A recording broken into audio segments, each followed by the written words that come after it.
All right, folks, so before I start, I will give you the big 3 no's.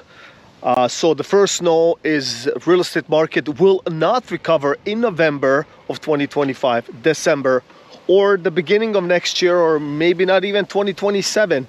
And who knows if it ever recover to what we know, right? So that's the first no. The second no, in terms of employment and in terms of how everything else is evolving, I don't think that we will see any recovery in our economy, period. So that's a no. And the third one is the actual future and how we are dealing with the whole AI and everything else, our jobs, our thinking patterns, our behaviors, and everything else, right? So we have to take that into consideration. So it is definitely a no in comparison to what we know, all right? So let me dive a little bit deeper into that. So why do I think that? So first of all, I'm not trying to be negative by all means, right? But it's like I do believe that everyone will be affected. So let me put an analogy on that, all right? So let's just imagine rain is coming.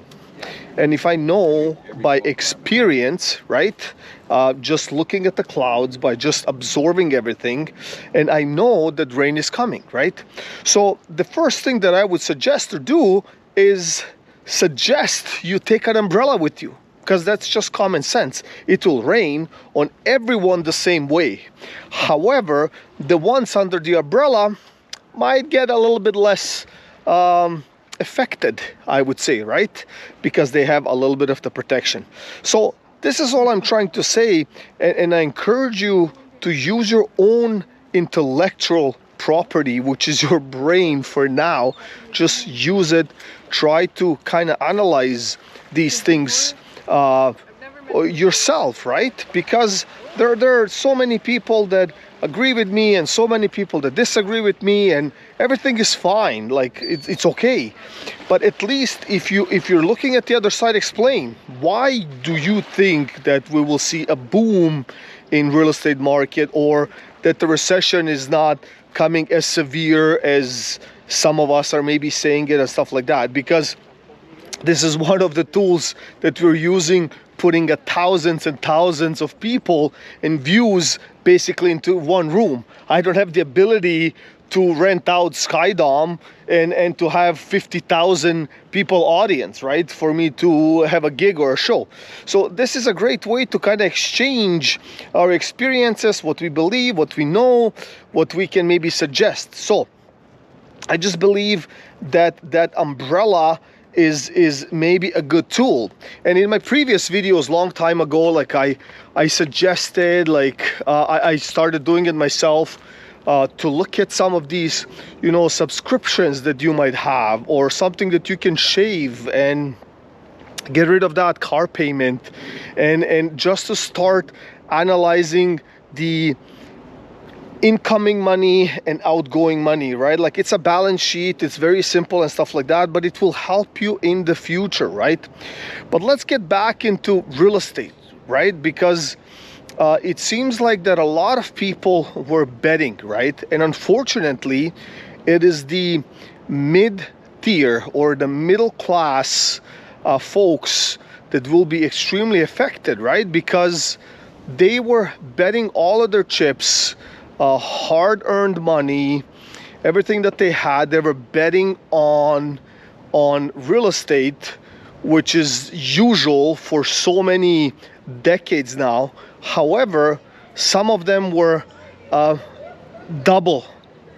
were doubling down on it, right? And this is one of the problems that will affect eventually everyone, because if your neighbor is suddenly seeing a drop in their value and their appraisals, which is happening as we speak, it will automatically affect you. So where's the disconnect as we speak right now, right? So good homes in good areas with good upgrades and stuff like that still hold value. They still have some kind of strong weight, I would say. But regardless, if there's a lot of these homes around that particular good street, good home, good upgrades, good taking care of a home, if everything around that is falling apart, like that will eventually impact. So that's number one. Number two, the problem is the actual timing, right? And when I say timing, right, like many folks during these years from the pandemic, I would say, they said like, you know what, I'm gonna hold on. I don't care. I'm in no rush. I will hold on to my house, to my keys or whatever. And when the time shifts, right? Because in their head they were thinking like, look, it is impossible for it to be longer than a year, right? Like it's a short-term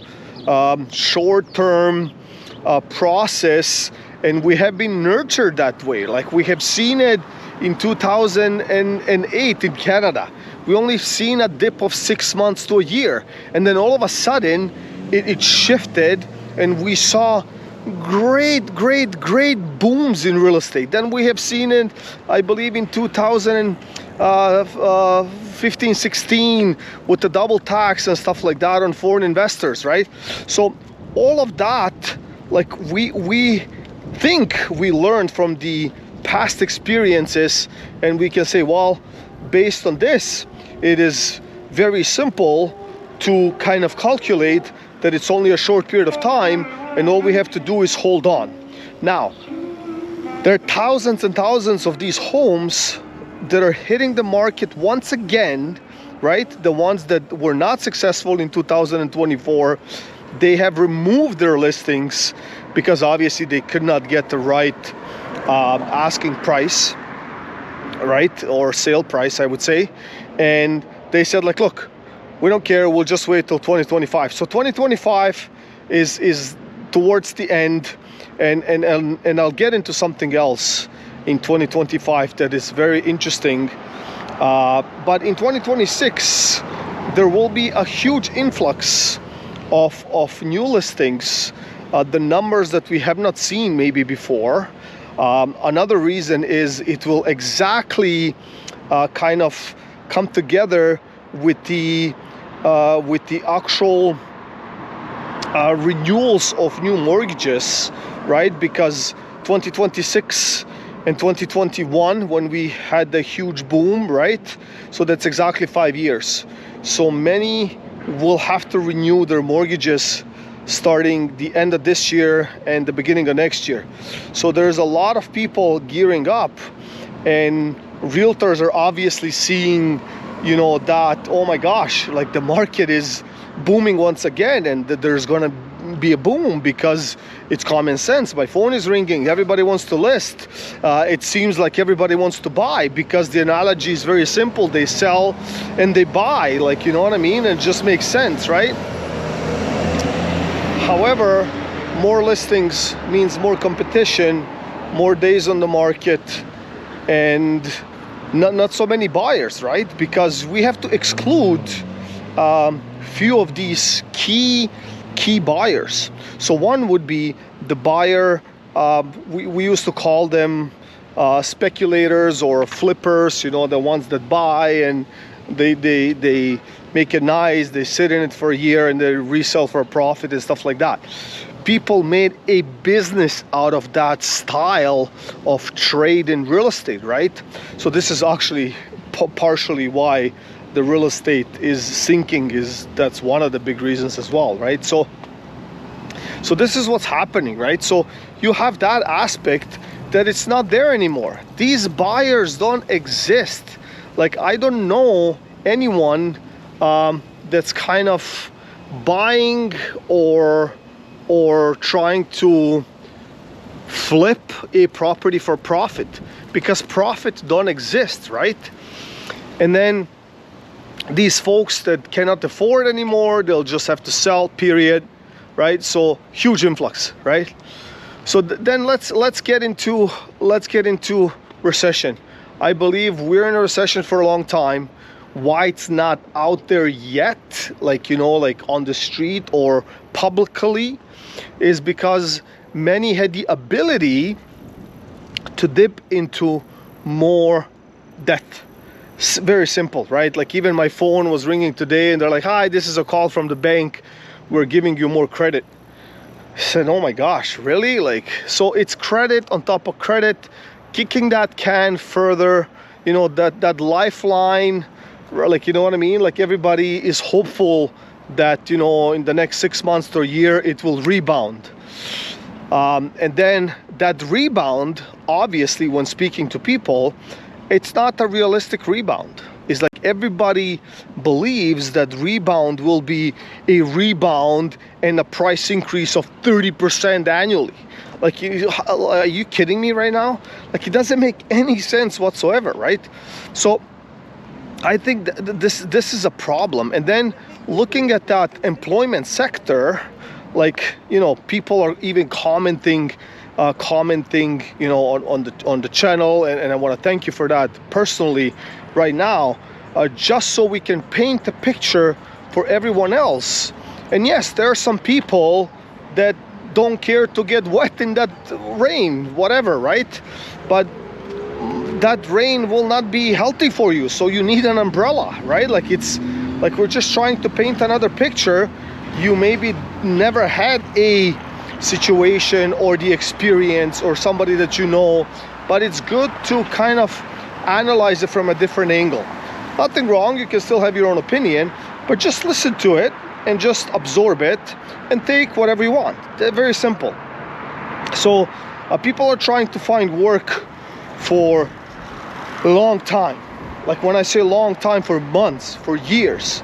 And then some people that got laid off or fired or whatever, they cannot find employment that kind of covers the same salary, right? So it's always but what is happening? Like, that's a deficit. Think about that. You're losing in real estate, right? You're losing in employment salary. It's cut in half. You're obviously afraid because the entire atmosphere, right? Like it's different. Like, think about it. Wherever you turn, wherever you look, you kind of smell it. You feel it, that people are getting anxious. And let me get to the third segment of this video, which is the actual AI, the artificial intelligence and stuff like that. And before you go nuts, whatever, yeah, okay, we're still smart and all of that stuff, I get it, right? I talked about it in some other videos, but we cannot exclude that particular segment of danger, because what if you can be replaced, right? And yes, some say, well, it's only, you know, low to maybe mid-tier jobs. Well, I get that, but let's say 20%, all right? 20% of the low-tier jobs get replaced by AI. Okay, fine. Well, that will directly impact you in mid-tier and high-tier, because the high-tier works from low-tier and mid-tier and all of that stuff. It's a chain reaction. So it doesn't matter which segment you break, it will affect the other segment, right? So you will not be off the hook. You might be preserved or saved for a little while, but it will eventually creep up to you. Now, we also have to, without being extremely dramatic, but we have to take many things into consideration. What is your household lifeline look like today, and how can you make it better? Those are the questions that everybody should sit down and ask themselves. Very simple question, right? How long can you actually survive if you don't work? What do your bills look like? How can you replace your employer or job or salary if that happens? What happens if, in a scenario, if, I don't know, like no electricity for a week? Do you even have a candle in your house? Like, you know what I mean? Like, it's like those are like these little things, without being dramatically dark, But like, we have to ask ourselves these questions, unfortunately, because we're being hit from every single angle, right? Like on so many different levels, that we kind of have to not live in fear and all of that stuff. That's not what I'm saying, but just like consciously observing what is happening and what you can actually do, right? Like, what happens if they shut down internet? What happens? Like, ask yourself that question. Well, who cares what happens, but what happens to you, right? So this is something that I don't think there's enough input on this topic, right? For now, but it is what it is. I think we're definitely seeing an uphill battle, 100%, when it comes to, you know, real estate and employment and recession and different local issues and international and global scale and big and small and stuff like that, right? And someone commented, because I keep mentioning entrepreneurs and I keep mentioning doctors and I keep mentioning realtors and more bank brokers and all of that stuff, right? And someone has mentioned, hey, look, like, there's more of us, right? Like, what about the brains? Like, what about professors in the university? What about these guys? Like, what about your elementary school teacher? What about that segment, right? So I don't know what to tell you. I think these guys, from so many levels, and I was even saying it 2 decades ago, right? Like they're not getting enough respect, first of all, right? Like, it's just how it is. Like there's literally no respect. Like, you see a professor or a teacher, it's not a big deal, right? Like, even though these guys might be the first, I would say this is your family almost, right? Because we're dropping our kids to these people and hoping that they will do a good job, right? Now, in terms of law and everything else, their hands are tied, and the curriculum and all whatnot, I don't know, right? But it's just like, they will be hit, because even that segment, right? Like, years ago, like, let's say, 2 decades ago, if you spoke to somebody and they said, I'm a teacher in high school or something like that, like, right away, it's like, oh my gosh, you're set. You have a solid job. You will retire. You will, etc. Right? But I don't think that's the case today. I think people are extremely worried in that segment, and it's nothing to brag about. Like, I mean, it's almost considered a minimum wage, with all the respect, right? Like, it's like, it sucks. Like, seriously, like, all these years in school, and like it's like a drive-through employee, right? Like, respect kind of thing, like, you know what I mean? So I think I don't know if that's going to change, to be honest with you, because I think that the AI system, the artificial intelligence, and the entire planet on that level is changing, and that knowledge, the accumulative knowledge that's in this little phone or box or bot or whatever, will eventually replace, schools and universities and all of that stuff, because it's not needed, right? Like, it is just not needed. That service is not needed. I agree with the service on the intellectual level, and people need to read and all of that stuff, but I think what we need now is more of a cultural and behavioral institutions and ways and how to do certain things in a certain way to create that aspect, right? And we can learn from different cultures. Like, there's nothing wrong with that, you know what I mean?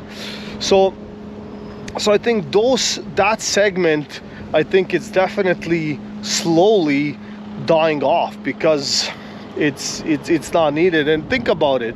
Like 5 years ago, the only thing you were doing is Googling, right?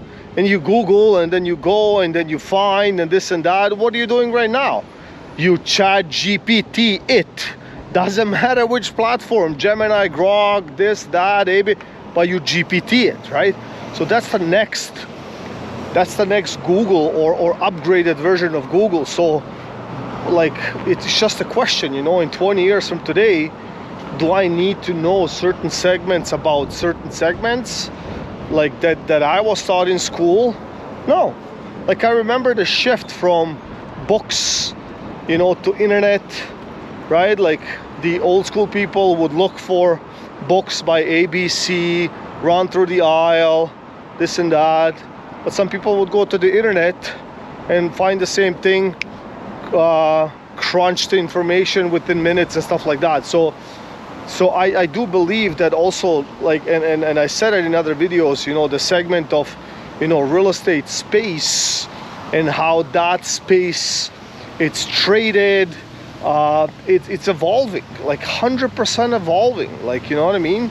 Because it's not possible to remain in this particular bubble, right? Like you know, like what the effect is on the other side, I really don't know. If 100,000 realtors lose their job tomorrow, right, and 50,000 professors and this and that, which is possible, right? Like, everything is possible nowadays.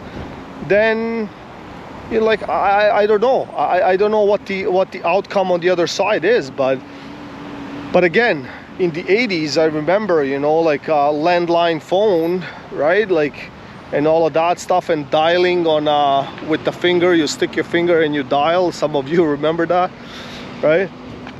I remember that stuff, right? And then today, like, I was the kid, the era through the internet, right? You know, like, I remember in the 90s, right? Like, that internet and that dial-up modem with the weird sound, like, you know, half an hour by the time half of the page is open, and I don't even know why I'm opening it. Like I don't need it, you know what I mean? So it was just weird, like, to see all of that stuff. And then that jump, like, guys, don't forget, that's like, you know, 20-30 year jump. Like, we went from that, a dial-up or a landline phone that you stick your finger in it, to this, like, in 20-30 years. So why can we not have more progression, especially now with artificial intelligence and robots and all of that stuff? So I know I said a lot of things in this video, but I think all of these things are definitely concerning, but you can do what you can do for now. And I think it's just set up yourself financially, also set up yourself mentally, right? Try to learn about things that you like or that interest you at the moment, just to keep your kind of brain healthy and busy and all of that stuff. And that's it, right? So, but I don't think that hoping for the market to kind of correct itself overnight so you can exit happily, I don't think it will be the plan that you should put all of your chips on the table. So I hope you got some value out of this video. Please like, share, and subscribe, and I'll see you in the next one.